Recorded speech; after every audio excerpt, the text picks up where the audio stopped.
আসসালামু আলাইকুম দর্শকবৃন্দ। ইন্ডিয়ার একটি যুদ্ধ বিমান বিধ্বস্ত হয়েছে। সেই বিমানটিকে নিয়ে আমি কয়েকটি কথা বলবো। একটা নিউজ আমি তৈরি করেছি। এই বিমানটি বিধ্বস্ত হয়েছে দুবাইতে। সেখানে পাকিস্তানেরও বিমান ছিল এবং ইন্ডিয়ারও বিমান ছিল।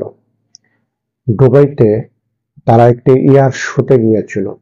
এয়ার শোটা হলো যে যেখানে বিদেশি ক্রেতা থাকে, যুদ্ধ বিমান কেনার জন্য যে বিদেশি ক্রেতা থাকে, সেই এয়ার শোতে যুদ্ধ বিমানগুলি একটা প্রদর্শনী করা হয়।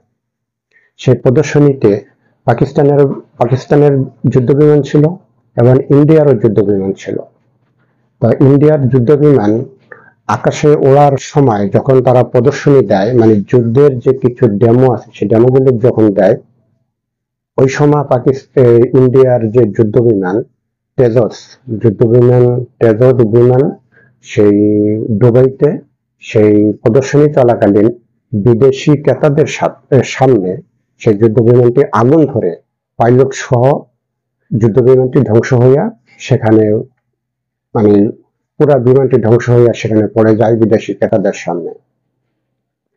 তো পাকিস্তানের বিমানও প্রদর্শনীতে ছিল, তাদের বিমান কিছু হয়নি।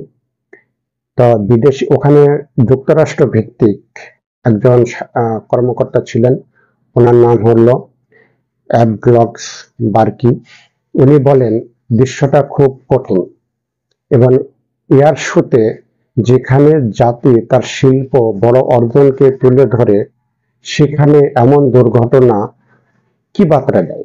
তিনি বলছেন যে এমন দুর্ঘটনা সেখানে বিমান রপ্তানি তো থাক দূরের কথা, সেখানে তার উল্টোটা বার্তা দেয়, সেই ক্রেতাদের সামনে তার উল্টো বার্তা দেয়।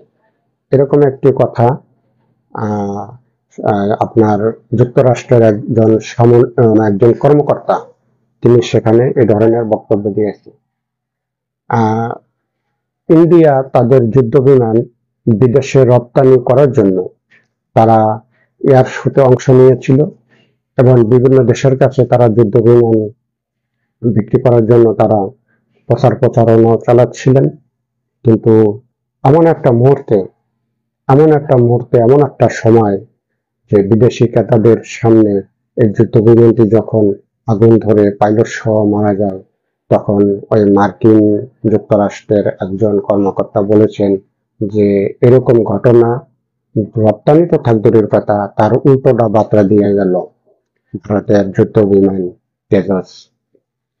এই গত 17 নভেম্বর 2025 দুবাইতে এই এয়ার শোটি হচ্ছিল।